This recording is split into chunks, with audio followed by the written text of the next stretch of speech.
Welcome! I am the Kaiju no Kami, and since I started this whole channel because of Godzilla, I felt it was best to end the year with my top 10 Godzilla movies of all time. Now this list is my own personal favorite, so some movies you may say, whoa, he's crazy. Other movies you may not. You may agree with my list. Let me know what your favorite Godzilla movies are below. And I'm not going to go into too much detail with the list, because if you want to know more of what I thought about each movie, you can always watch my review. But here are my top 10 Godzilla movies. Number 10. Tokyo SOS. Tokyo SOS has great monster action with an excellent soundtrack and some of the best looking visuals of the entire franchise. Yeah, I know, this one's a little light on plot, character development, and some of it is kind of just a rip-off of the original Mothra vs. Godzilla, but you know what? I don't care. I love it nonetheless. Number 9. These two can be interchanged at any time. Sometimes I like the one first, then I like the other one next. But for number 9, I picked The Terror of Mechagodzilla. Terror of Mechagodzilla has a lot of truly great cinematography to it. Titanosaurus is an interesting adversary, and Katsura is one of the best female characters of the entire franchise. Plus, the nice thing about this is it was kind of a return to form, even though it was the last movie in the Showa era, because it is done in a lot more serious tone, and even Godzilla may be the friendly superhero, but he doesn't go down deep in campiness, as it were. Number 8. Hey look, another Mechagodzilla movie. Who saw that coming? Not me. Even though I just talked about it in the last number. Anyway, Godzilla vs. Mechagodzilla is a really enjoyable movie. Mechagodzilla is done really well, the story is interesting, and King Caesar rocks. I wish we had more movies with King Caesar, especially he could use his own standalone movie.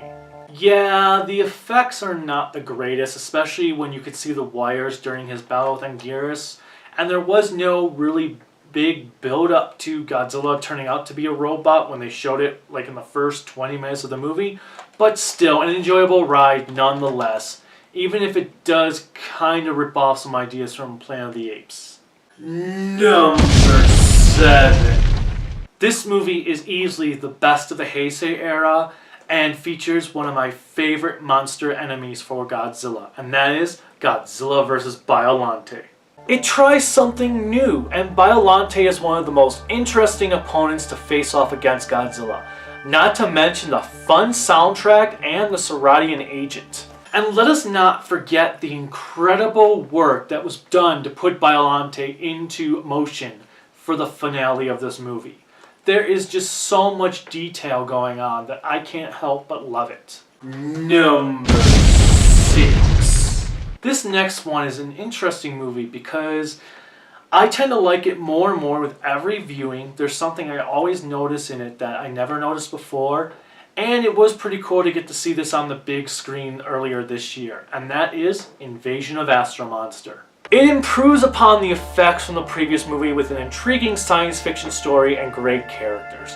Glenn and Fuji are some of the franchise's best. Yeah, this movie might have been higher on the list if it had a little bit more monster action. Godzilla's in it for 4 minutes and 52 seconds. Don't get me wrong, this movie is incredible and is obviously one of the best of the franchise, but a little bit more monsters on screen could have made it better.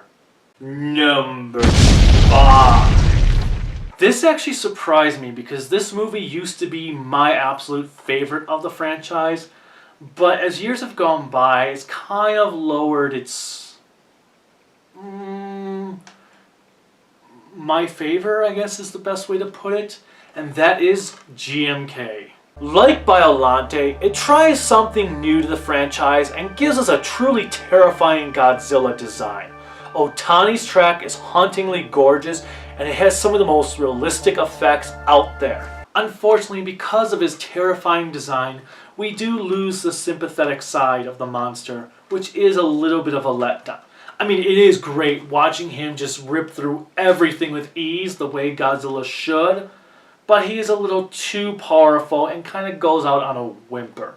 Nevertheless, I love this movie, even if there are things not perfect with it. Number 4. This one's easy. Gator of the Three-Headed Monster.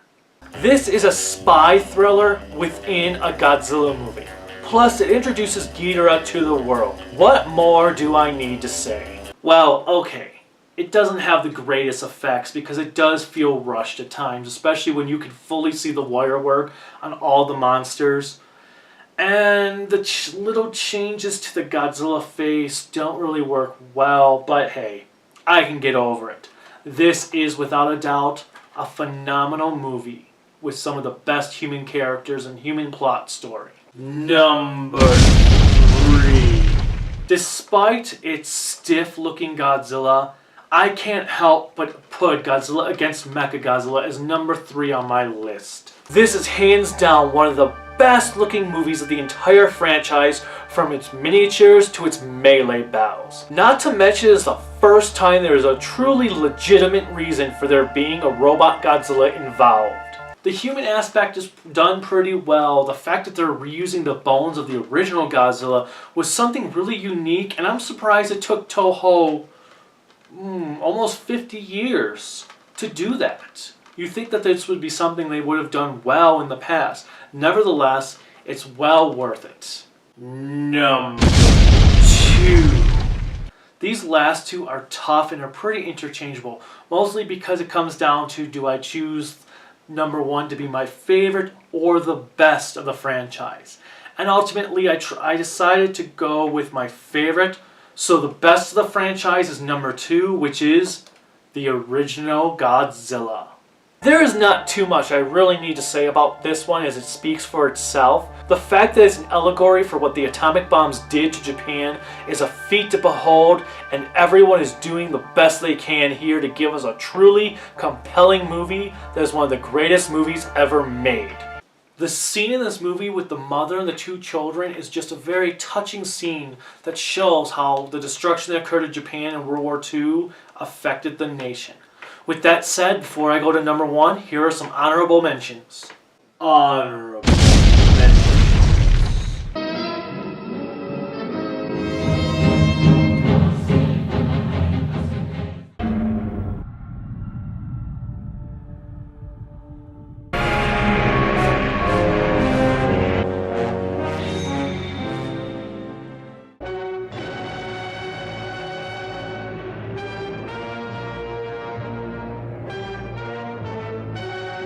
Number 1. And finally, we come down to my favorite Godzilla movie of all time. This is, without a doubt, the best sequel of the franchise and my favorite movie of the series, Mothra vs. Godzilla. Toho takes one of their best other kaiju franchises and combines it with Godzilla to present an excellent story that showcases the greed of mankind, the destruction of the environment we bring, along with the goodness of humanity. There is so much to love here, from its great characters to its monster action. Add to it that it has some of the best miniature work to be found in the series. Tsuburaya was at the top of his game with this movie, as was the entire crew. There is not a finer Godzilla sequel than this one. And yes, I did say sequel on purpose, since I did say the original is the best. Well, with that said, it is time to wish you a Happy New Year, and I will see you in 2016 as I come back with some new reviews as I start tackling a few Gamera movies. I will be doing the Mothra series, some more Sentai, maybe a Kamen Rider series, along with the return of some more horror-based stuff. But until then, bye.